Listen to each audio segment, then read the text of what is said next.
వీడెందుకు వచ్చాడు? కొంపదీసి విషయం తెలిసిందే అండి. చెప్పమ్మా, ఏమైంది?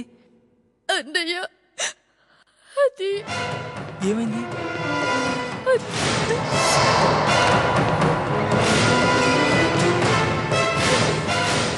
చెప్పమ్మా, ఏమైంది? ఏం లేదన్నయ్య, నిన్నంతా ఉపవాసం ఉన్నాను. కళ్ళు తిరిగి మెట్ల మీద నుండి పడిపోతే ఆయన కంగారు పడి హాస్పిటల్కి తీసుకొచ్చారు.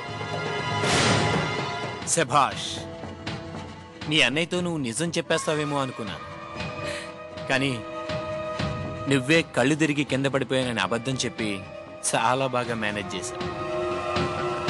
అసలు నేను ఇక్కడ ఎందుకున్నానో నాకు అర్థం కావడం లేదు. అసలు అసలు నాకు ఈ రూపం ఏంటి? సుమారు 2 నెలల క్రితం మీకు యాక్సిడెంట్ జరిగింది, గుర్తుందా?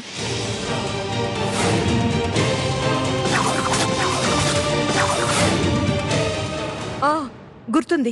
జనరల్గా ఎవరికైనా పెద్ద యాక్సిడెంట్ జరిగినప్పుడు అమ్నీషియా వల్ల గతం మర్చిపోతుంటారు. కానీ నీ విషయంలో అలా కాదు. నువ్వు గత జన్మలోకి వెళ్ళిపోయావు. అలా జరగడం వల్లనే మీరు ప్రస్తుతాన్ని మర్చిపోయి గత జన్మ జ్ఞాపకాల్లోకి వెళ్ళిపోయారు. ఆ జన్మలో మీరిక్కడ అరుంధతిగా పుట్టారు. మీరొచ్చాకే వెలితిగా ఉన్న ఈ ఇంట్లో కాళ్ళని తెచ్చారు.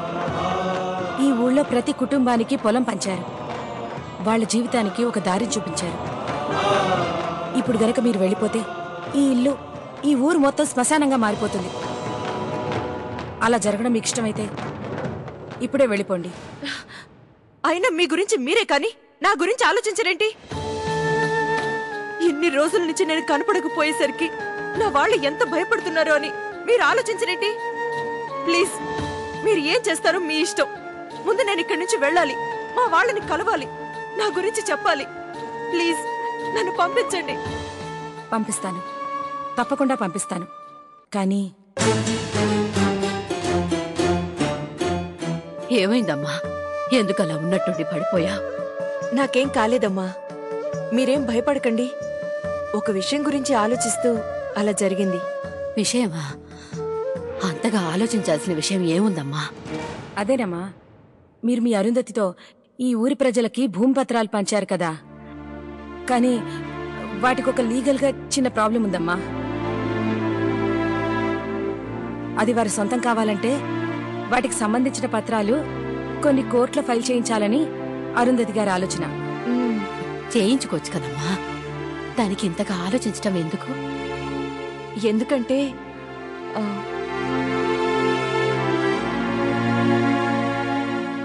అది రేపటిలోగా ఫైల్ చేయించాలి, అందులోనూ సుప్రీంకోర్టులో. అందుకని. ఇప్పుడెలా కుదురుతుందమ్మా? అసలే నీ ఆరోగ్యం బాగోలేదు. ఏం పర్లేదమ్మా, నేను ఆరోగ్యంగానే ఉన్నాను, వెళ్ళి రాగలను. కావాలంటే డాక్టర్ గారిని అడగండి. అవునండి, తను వెళ్ళి రావచ్చు, ఏ ప్రాబ్లము లేదు. మా బావ ఏ ఆస్తి కొన్నా క్లియర్ గా టైటిల్స్ ఉంటే గాని కొనేవాడు కాదు. నాకు తెలిసి ఈ జమీన్కు సంబంధించిన ఆస్తిపాస్తుల విషయాల్లో ఇంతవరకు ఎప్పుడూ ఏ కోర్టుకి వెళ్ళవలసిన అవసరం రాలేదు. ఇవాళ ఎందుకు వచ్చింది అంటే ఆ డాక్టర్ అమ్మ ఈ అరుంధతితో కలిసి ఏదో నాటకం ఆడుతోందని నా అనుమానం రా. అవునా మిస్టర్, షీజ్ ఆల్ రైట్. ఈవినిక మీరు ఇంటికి తీసుకెళ్లొచ్చు. Thank you doctor. Take care అమ్మా. ఓకే, ఉంటాను సార్.